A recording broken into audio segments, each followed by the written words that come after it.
یہ عدالت میں کہ ہم ہیں قادر مطلق، جزا سزا ہم ہیں، ہمارے ہاتھ میں قسمت ہے اب زمانے کی، ہمارے ساتھ ہے لشکر سو اب خدا ہم ہیں۔ سنو یہ فیصلہ اس مقتدر عدالت کا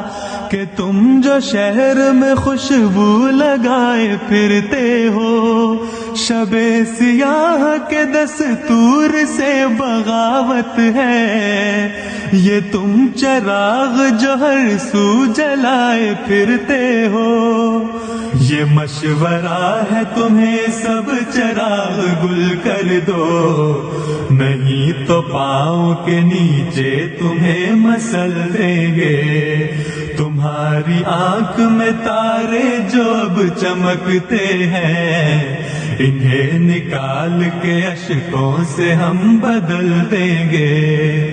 ہمارے حکم کے آگے نہ سر جھکایا تو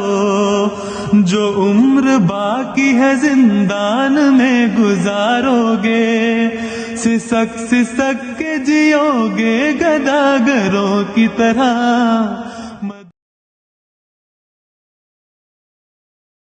برا نہ مانیے، آج روئے ارضی کی سب سے بڑی منافق قوم پاکستان میں بستی ہے،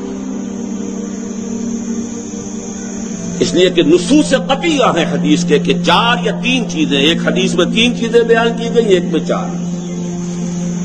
آیت المنافق ثلاث،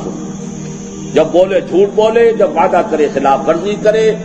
اگر کہیں امین بنایا جائے خیانت کرے، اور چوتھی علامت اگر کہیں اختلاف ہو جائے تو فوراً آپے سے باہر ہو جائے۔ فرمایا جس میں یہ 4 اوصاف ہیں وہ کٹر منافق۔ ایک حدیث میں آیا وَإِنْ صَامَ وَصَلَّى وَزَعَمَ أَنَّهُ مُسْلِمٌ، خواہ وہ نماز پڑھتا ہو، روزہ رکھتا ہو اور اپنے آپ کو مسلمان سمجھتا ہو۔